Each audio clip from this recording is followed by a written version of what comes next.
할렐루야. 벌써 4월 첫째 주 고난주간 3일밤 예배 시간입니다. 앞뒤 옆 사람과 서로 인사 나누겠습니다. 사랑하고 축복합니다. 이 시간에도 예배의 자리에 오신 여러분 사랑하고 축복합니다.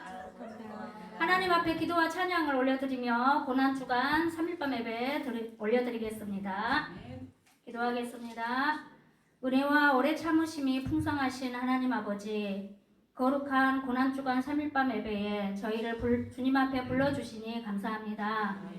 분주한 일상생활 속에서도 이 시간 주님의 고난을 묵상하게 하시고 저희를 구원하시기 위해 십자가의 길을 걸어가신 예수 그리스도의 사랑을 다시 바라보게 하시니 참으로 감사합니다. 주님, 이 한 주간이 절기를 지나가는 형식적인 시간이 아니라 우리를 위해 고난의 길을 택하신 예수님의 마음을 깊이 깨닫는 은혜의 시간이 되게 하옵소서. 주님, 또한 저희가 말씀 앞에 서면서도 깨닫지 못하는 어리석은 자가 되지 않게 하옵소서. 귀로는 들으나 마음으로 받지 못하고 눈으로는 보아도 진리를 분별하지 못하는 어리석은 심령들이 되지 않게 하옵소서. 저희의 닫힌 마음을 열어주시고 흐려진 생각을 밝혀주셔서 주님의 말씀을 바르게 깨닫고 겸손히 순종하게 하옵소서. 세상의 지식과 경험만을 의지하지 않게 하시고 참된 지혜는 오직 하나님께로부터 온다는 사실을 늘 기억하게 하시옵소서. 이 모든 말씀을 우리의 참된 스승이시며 구원의 주가 되시는 예수 그리스도 이름으로 기도합니다. 아멘. 사도신경으로 신앙 고백하겠습니다. 전능하사 천지를 만드신 하나님 아버지를 내가 믿사오며 그 외아들 우리 주 예수 그리스도를 믿사오니 이는 성령으로 잉태하사 동정녀 마리아에게 나시고 본디오 빌라도에게 고난을 받으사 십자가에 못 박혀 죽으시고 장사한 지 사흘 만에 죽은 자 가운데서 다시 살아나시며 하늘에 오르사 전능하신 하나님 우편에 앉아 계시다가 저리로서 산자와 죽은 자를 심판하러 오시리라. 성령을 믿사오며 거룩한 공회와 성도가 서로 교통하는 것과 죄를 사하여 주시는 것과 몸이 다시 사는 것과 영원히 사는 것을 믿사옵나이다. 아멘. 이 시간에는 십자가 주님을 생각하며 감사한 마음으로 오늘 아침 새벽 예배 때 불렀던 저희 3구역 식구들이 특송으로 불렀던 149장 주 달려 죽은 십자가 찬양하겠습니다.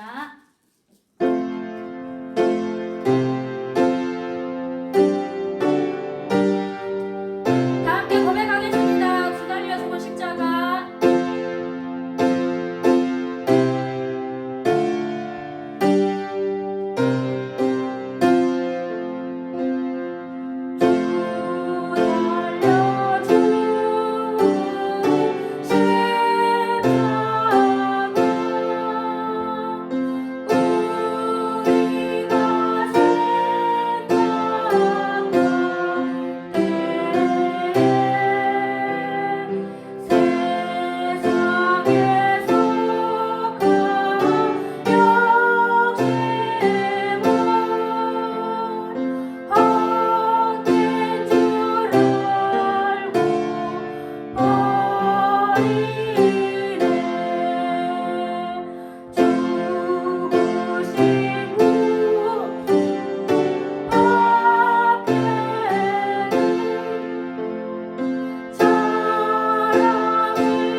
다음은 찬송가 150장 갈보리산 위에 부르겠습니다.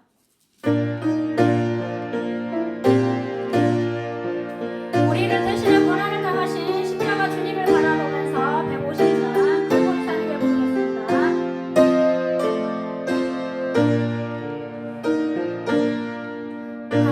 갈보리산 위에 십자가 졌으니 주가 고난을 당한 보라.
정용윤 안수집사님 기도하실 때 다 같이 기도하겠습니다. 살아계신 하나님, 역사하신 하나님, 모두 너무 감사드립니다. 하나님, 우리를 너무 사랑하셔서 독생자 예수를 십자가를 지시게 하심으로 우리의 죄를 대속하시고 우리를 생명의 길로 인도하심을 너무 감사드립니다. 부활하신 주님께서 부활하셔서 사망 곳에 계시고 승리의 주님으로 우리에게 오셨사오니 그 이름 또한 찬양하기 원합니다. 그러나 주님, 우리는 연약하여서 세상 속에 살 때 주님을 잊을 때가 너무나 많으며 하나님께 예배자로 세워졌지만 예배를 소홀히 하며 말씀대로 살지 못할 때가 너무나 많았습니다. 내가 이제 그리스도와 함께 십자가에 못 박혔나니 이제는 내가 사는 것이 아니요 내 안에 그리스도가 사신 것이라 하셨사오니 이제는 나의 입술에 시기와 질투와 비난과 정죄와 원망이 있지 않게 해주시고 오직 사랑, 희락, 합병, 오래 참음, 자비, 양성, 중성, 온유, 절제의 말씀으로 성령이 열매 맺는 삶을 살게 하여 주시옵소서. 우리 연약합니다. 부족합니다. 하나님의 공급하여 주시는 힘이 없으면 단 하루도 살 수 없는 이 부족하고 어린 죄인들이오니 날마다 하나님이 주시는 그 일용할 양식에 자족하게 하시고 만족하게 하시며 구름 기둥 물 기둥으로 지켜주시고 만나를 허락하였듯이 날마다 우리에게 은혜를 허락하여 주시고 단비를 허락하여 주시옵소서. 이 메마른 심령에 단비를 허락하여 주시고 성령께서 함께하여 주시어 세상에 어떤 고난과 어려움이 있을지라도 우리가 승리의 자로 예배자로 설 수 있게 하여 주시옵소서. 이 세상은 어둡습니다. 연약합니다. 우리가 정말 빛과 소금이 되게 하셔서 세상에 어려움이 있을 때 우리가 그들을 위해 기도할 수 있게 해주시고 우리가 축복의 통로, 구원의 통로, 은혜의 통로가 되게 하셔서 이 지역이 복음화되고 이 평동 서북교회가 세워진 이유와 우리 사명을 감당케 하여 주시옵소서. 말씀 전하신 목사님에게도 은혜를 허락하여 주시고 귀한 말씀 주실 때 우리가 받아서 우리의 삶이 변화될 수 있는 귀한 아버지 말씀이 되게 하여 주시옵소서. 돌아가는 발걸음도 함께 주미사하며 홀로 영광 받으시 예수 그리스도 이름으로 감사하며 기도드리옵나이다.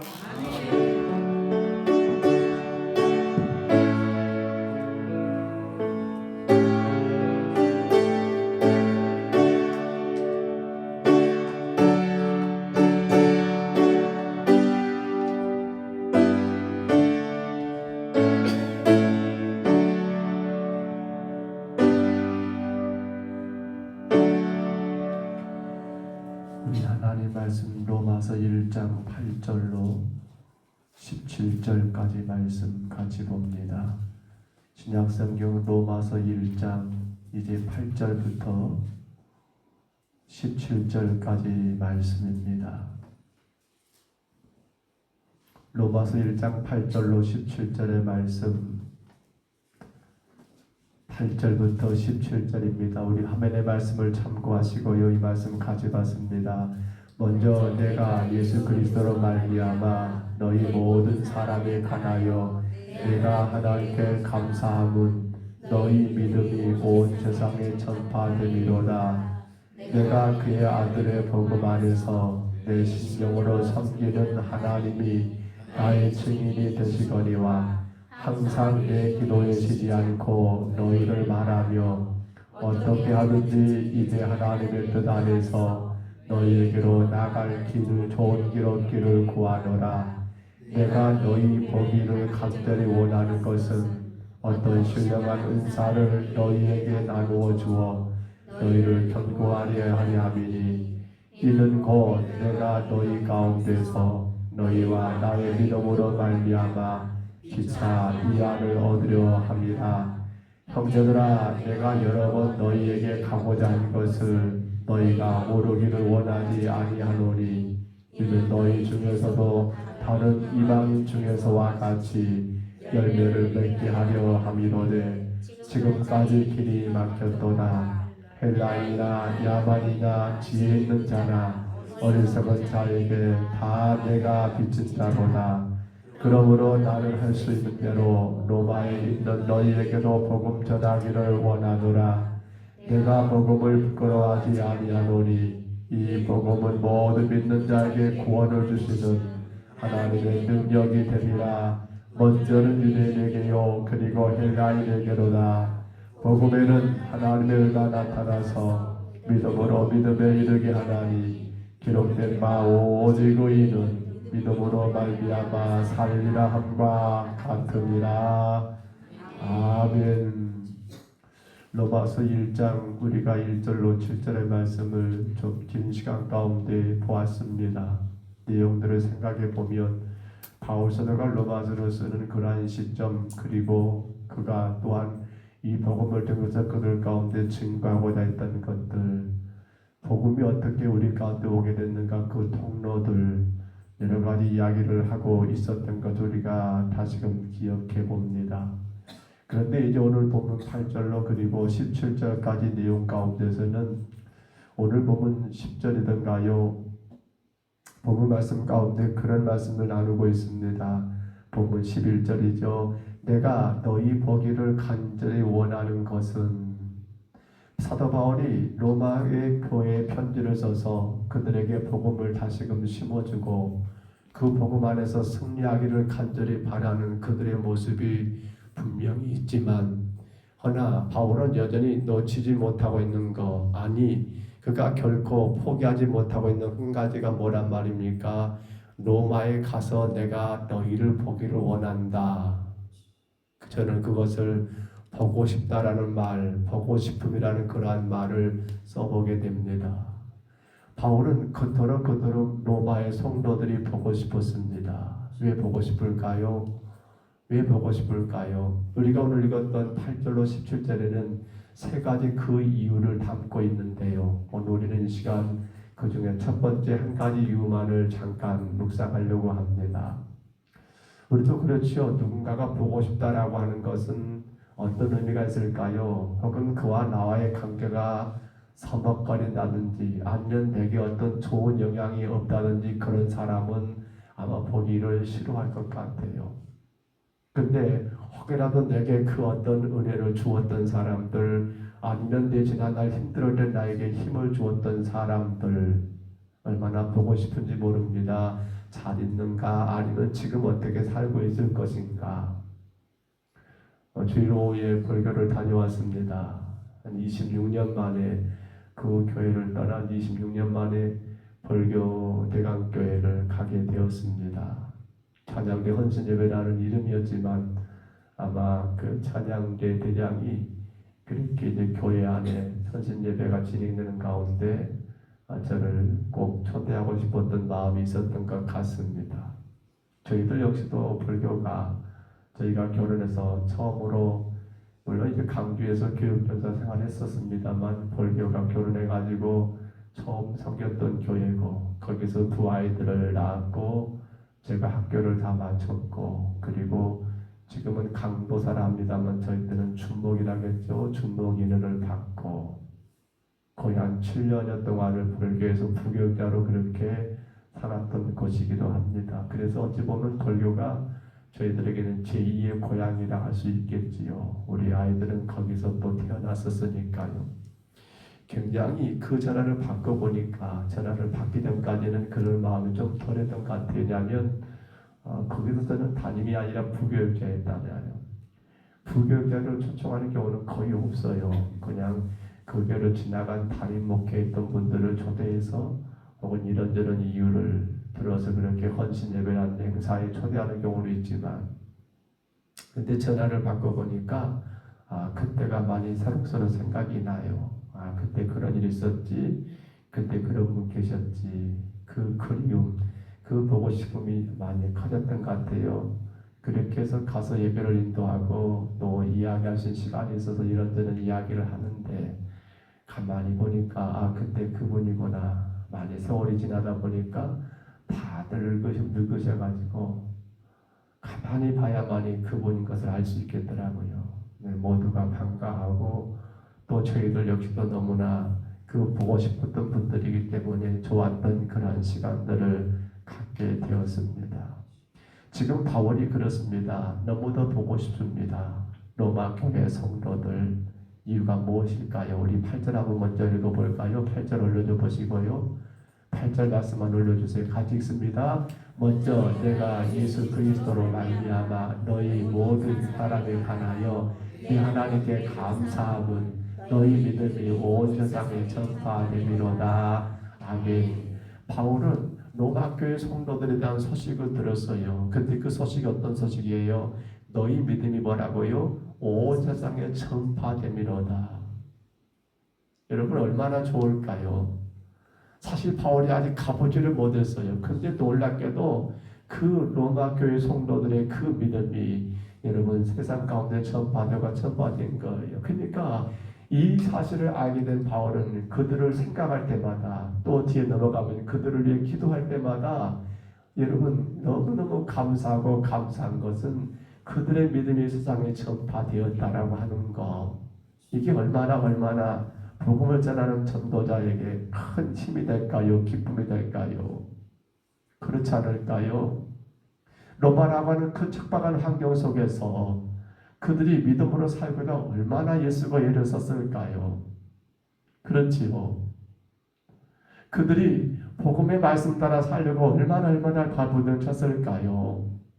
자, 그런데 그들에게 소식이 들려옵니다. 그들이 믿음으로 잘 이겨내고 있고 그 믿음이 오히려 전파되고 있다라고 할 때 얼마나 목회하는 목회자 마음이 흐뭇하고 행복할까요? 아마 이 모습은 모든 목회자가 같지 않을까 모르겠어요.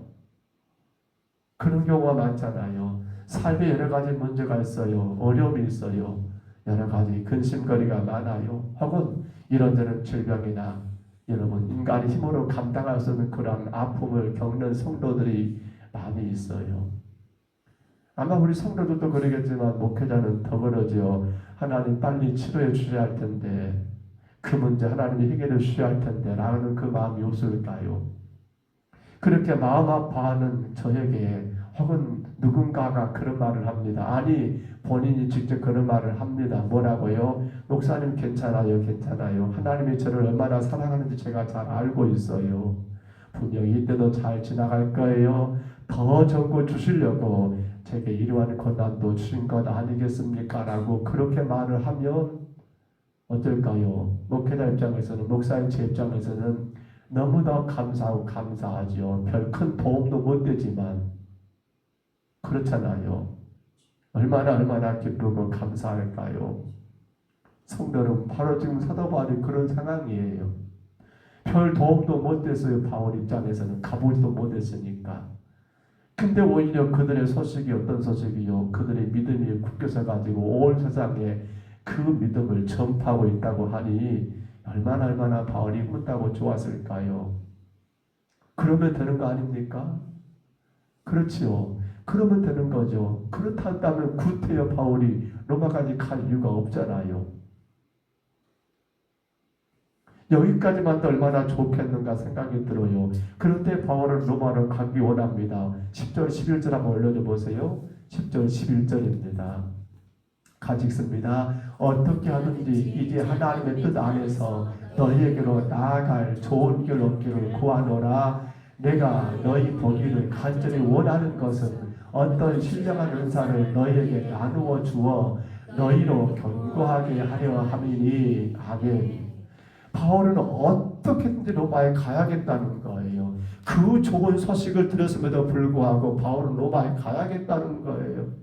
어떻게든 내가 가야겠다는 거예요. 그 이유가 뭐 때문이라고요? 여기 빨간 것을 읽어볼까요? 어떤 신령한 은사를 너희에게 나누어 주어 너희를 견고하게 하려 함이니. 아멘. 어떤 신령한 은사를 그들에게 나누어 주어 그들의 믿음을 더 견고하게, 하나님의 풍성한 은사로 은혜를 그들에게 나누어 주어 그들을 더 견고하게 세우기 위해서 바울은 로마에 가야겠다라는 거예요. 그래서 바울이 그들을 보고 싶은 첫 번째 이유가 저는 이거라고 생각을 해요. 뭐 때문에요? 다른 어떤 것이 아니에요. 그들의 신앙을 더 돈독하게, 그들의 믿음을 더 굳건하게 세우기 위한 것이 바울이 그들을 보고 싶어 했던 첫 번째 이유라는 거예요. 한 어린 생명이 하나님의 가운데 이 땅에 태어납니다. 여러분 그 생명, 어린 생명이 태어나면 그게 사람 됩니까? 자, 부모가 아이를 낳았습니다. 그러면 여러분 낳은 것으로 부모는 할 책임을 다 한 겁니까? 아니죠. 사람은 출생으로 사람이 된 것이 아니라 부모의 사랑스러운 손길, 그 보살핌, 그 양육을 통해서 진정한 사람으로 만들어지는 거 아닙니까? 지금 로마 교회를 생각해 보세요. 그들은 갓 태어난 갓난 아기와 같아요. 그렇잖아요. 그러잖아요. 그들이 이렇게 믿음의 사람으로 태어나게 된 것도 뭡니까? 그들의 어떤 노력이나 그들의 어떤 예습이 아니라 뭡니까? 하나님의 전적인 은혜예요. 놀랍게도 하나님의 복음이, 은혜의 복음이 흘러서 어떻게 로마까지 들어가게 되었고, 하나님의 예비된 그 영혼들이 성령의 놀라운 능력 가운데 그 복음을 받아들이게 되었고, 그로 인했습니까? 그들의 영혼이 여러분 믿음이 심겨지면서 그 믿음이 조금 성장하고 싹이 나게 된 것이 지금 로마교회 현실 아닙니까? 그렇게 로마교회가 출생했고 로마교회 성도들이 점점 늘어나고 성장한 건 참 좋아요. 그런데 여기서 우리가 한 가지 점검해 볼 게 있어요. 성장과, 그거 한번 박수 올려줘 보세요. 성장과 성숙의 차이. 그렇잖아요. 지금 로마교회는 뭐 하고 있어요? 성장은 하고 있어요. 근데 성숙할까요? 아니잖아요. 여러분 생각해 봐야 합니다. 성장과 성숙은 같은 단어가 아니잖아요. 성장과 성숙. 그렇습니다. 로마교회가 성장하고는 있지만은 여전히 그 로마라는 현실은 정치적 상황 속에서 어려움과 환난과 권고를 겪을 수밖에 없다는 말입니다. 그러다 보니까 성도들의 신앙도 자꾸 흔들릴 수밖에 없고 아직은 연약한 갓난 아이 신앙을 갖고 있기 때문에 그들의 믿음은 언제나 믿음이라고 말할 수가 없지 않겠습니까? 바울 사도는 그래서 판단합니다. 이제 내가 스스로 그들의 건강한 신앙을 할 수 있을 때까지는 내가 그들의 신앙을 성숙시켜야겠다라는 그러한 여러분 다짐을 하게 되지 않습니까? 바로 이것입니다.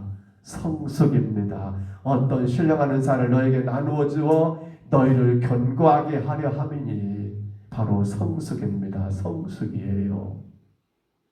그렇다면 오늘 여러분 우리 신앙은 성장인가요? 성숙인가요? 모르겠어요. 초신자들은 여전히 성장해야지요. 그렇지 않습니까? 혹 교육부, 그러니까 유초등부, 아니 중고등부, 청대까지는 모르겠어요. 여전히 신앙이 성장해야 할 것 같아요. 근데 만약에 그 과정을 다 지냈다고 생각해 봅시다. 아니 신앙의 연수가 여러분 오래됐다고 깊어졌다고 생각해 봅시다. 교회 안에서 이런저런 직분을 받았다라고 생각해 봅시다. 그런데 여전히 성장해야 합니까? 아니죠. 그때는 성숙해야죠. 이제는 성장의 단계는 지났잖아요. 성숙해야죠.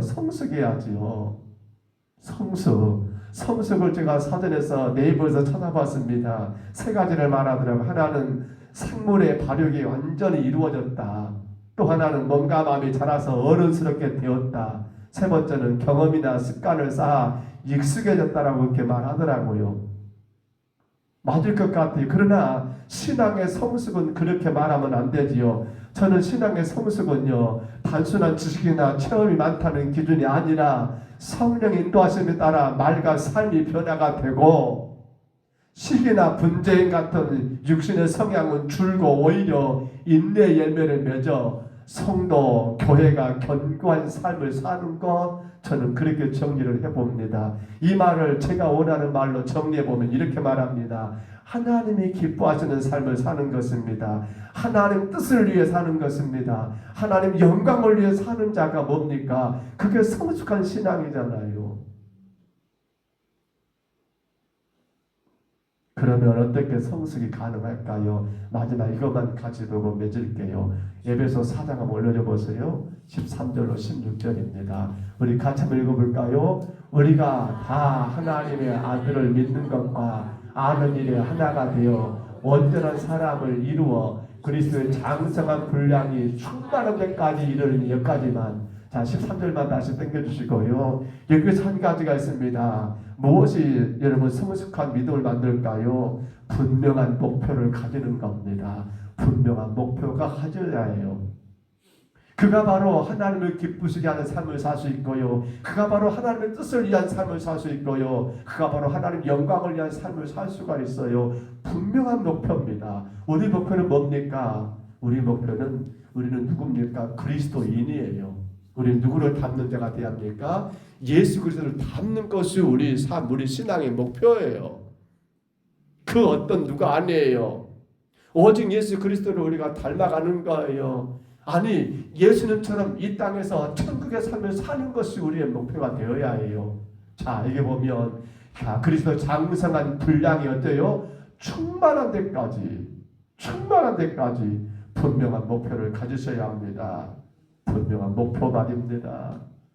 그래야만이 곧 이 땅에서 예수님처럼 천국의 삶을 살아야만이 하나님이 기뻐하심이 되고요. 하나님 뜻이 되고요. 하나님 영광이 돼요. 근데 그렇지 못하게 되면 어떻게 됩니까? 신앙의 모든 것들이 자기 뜻이에요. 자기 목적이에요. 자기 만족이에요. 자기 기쁨이에요. 그건 성숙하지 않은 신앙이에요. 그러니 어렵지요. 시험 들지요. 끝나가면 넘어지지요. 자, 둘째로 성숙한 믿음 어떻게 만들어질까요? 14절 올려보세요. 14절 같이 읽습니다. 이는 우리가 이제부터 어린아이가 되지 아니하여 사람의 속임수와 간사한 유혹에 빠져 온갖 교훈의 풍조에 밀려 요동하지 않게 하려 함이라. 아멘. 자, 14절만 놓고 볼 때 성숙한 믿음 뭘까요? 쉽게 흔들리지 말라는 겁니다. 쉽게 흔들리지 말라는 거예요. 요동치 않는다는 겁니다. 자, 고난이 계속돼요. 그런데 흔들리지 않아요. 고난이 와요. 근데 흔들리지 않아요. 어린아이가 아니에요. 이제는 어떻습니까? 세상 풍조에 밀려 요동하지 않는 거예요. 그럴 때 가능하잖아요. 하나님이 기뻐하심에 따라 하나님 뜻을 따라 하나님 영광을 위한 삶을 말입니다. 어느 취중생이 면접을 보게 됐답니다. 근데 면접관이 묻는 거예요. 자, 당신은 이번이 몇 번째 면접입니까? 라고 물었더니 이 취중생이 그렇게 말해버린 거예요. 사실대로 이번이 11번째입니다 라고 말한 거예요.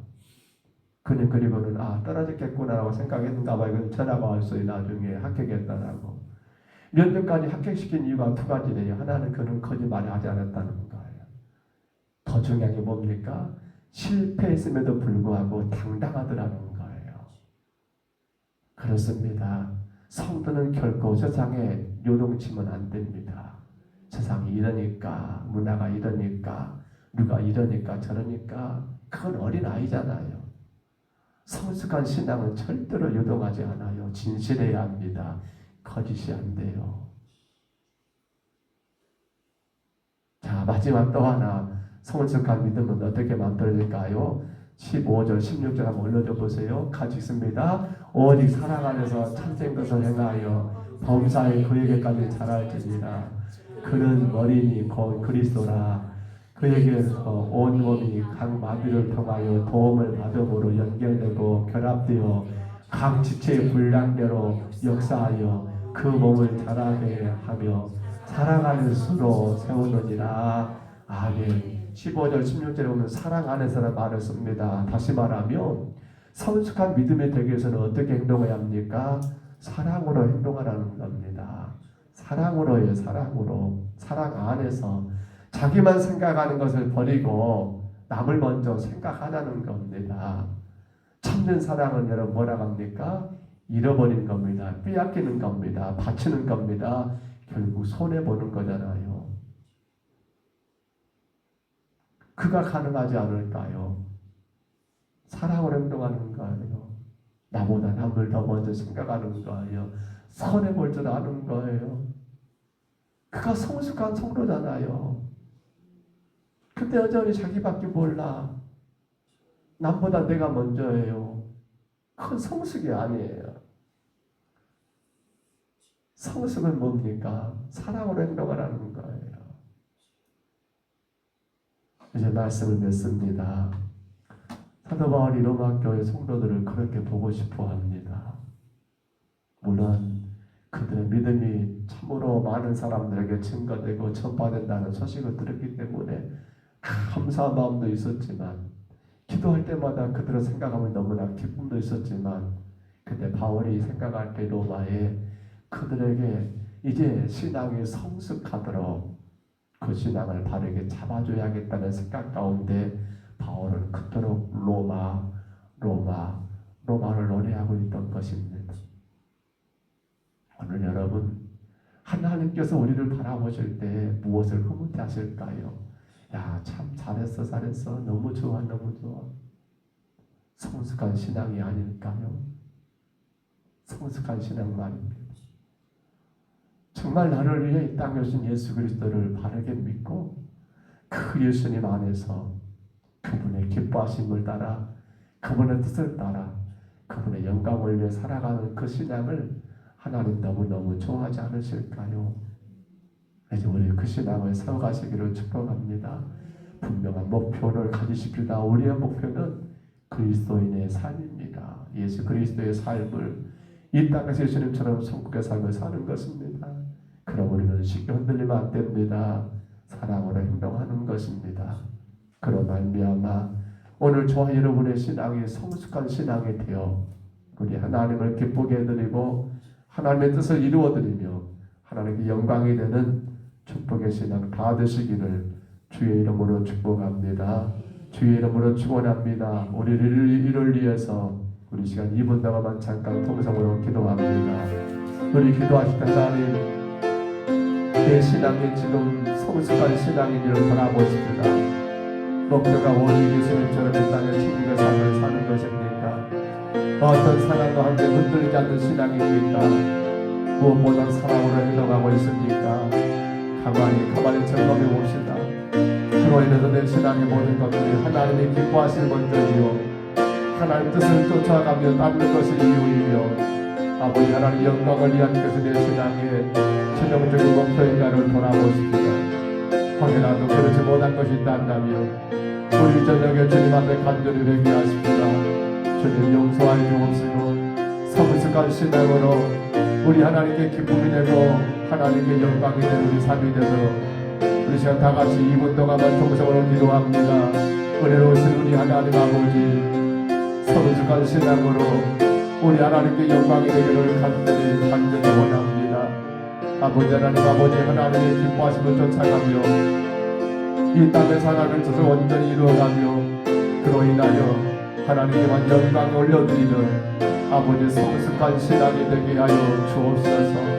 이를 위하여 분명한 목표를 가지고 흔들리지 아니하며 사랑으로 행동하는 우리의 삶이 되게 하여 주옵소서.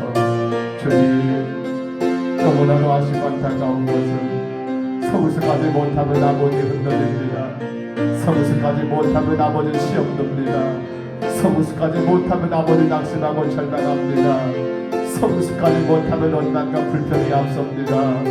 우리 하나님 아버지, 오늘도 주님 앞에 저희를 겸손히 엎드려 싸우리 우리의 신앙의 성숙한 신앙으로 인하여 우리 하나님 앞에 영광이 되고 복을 받는 우리 모두가 되게 하여 주옵시고, 특별히 고난 한 주간을 보내고 있습니다.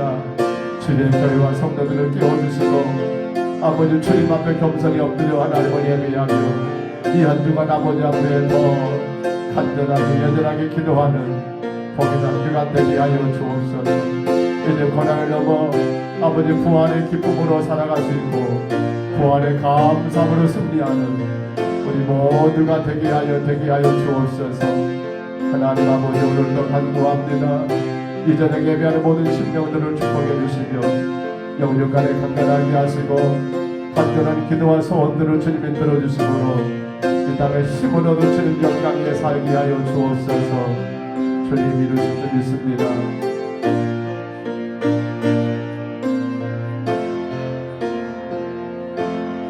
우리 하나님 감사합니다.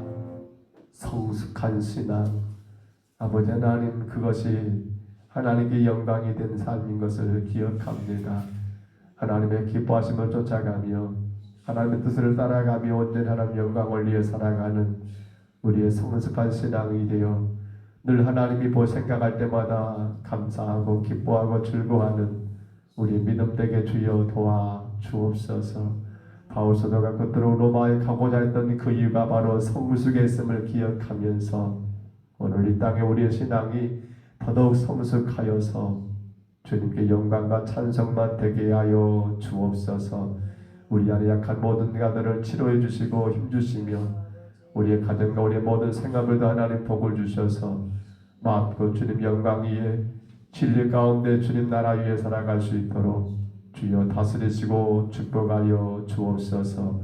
이 밤도 함께 하심을 감사하고 예수님 이름으로 간절히 기도하옵나이다.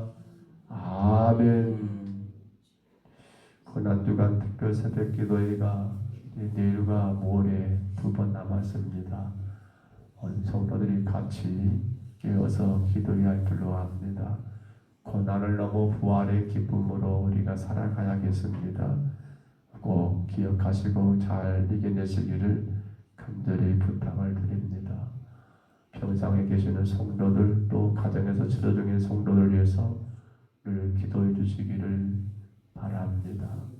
고난의 한 주간을 보내게 되는 이제 돌아올 주일은 부활절입니다. 부활의 기쁨을 하나님께 감사할 수 있는 그러한 절기가 되기를 간절히 바랍니다. 부활의 아름다운 소식이 증거되고 또 함께 나눌 수 있는 그러한 은혜의 시간들 되기를 간절히 바랍니다. 돌아올 주일 오후 예배는 찬양대 헌신 예배로 드려집니다. 기억하시고요.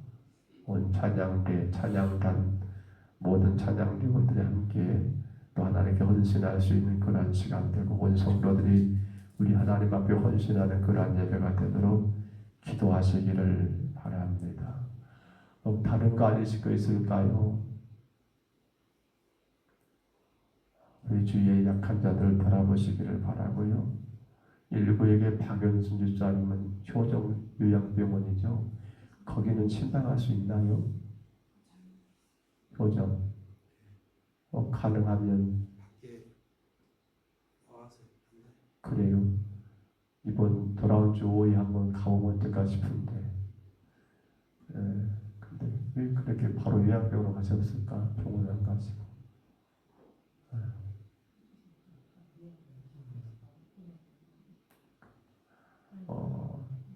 배인성 권사님은 강주전대병원에 입원 중에 계시고요. 아마 이번 주 중에 시술하시고 그리고 아마 다음 주 중에 다시 기독교 병원으로 이렇게 옮겨지는 것 같더라고요. 그러니까 기독교 병원 입원하시면서 거기서 할 수 없는 것은 강주전대에서 하고 또 다시 이렇게 지금 시간들이 가는 것 같더라고요. 지난번에 신방하고 왔습니다만 그렇게 계시더라고요. 기도해 주시기를 바랍니다. 다른 것 간과가 없으면 우리 주님 같은 기도로 예배를 피합니다. 하늘에 계신 우리 아버지여 이름이 거룩히 여김을 받으시오며 나라의 임하옵시며 뜻이 하늘에서 이룬과 같이 땅에서도 이루어지리이다. 오늘날 우리에게 일용할 양식을 주옵시고 우리가 우리에게 죄진 자를 사하여 준 것 같이 우리 죄를 사하여 주옵시고 우리를 시험에 들게 하지 마옵시고 다만 악에서 구하옵소서. 내게 나라와 권세와 영광이 아버지께 영원히 싸움나이다. 아멘.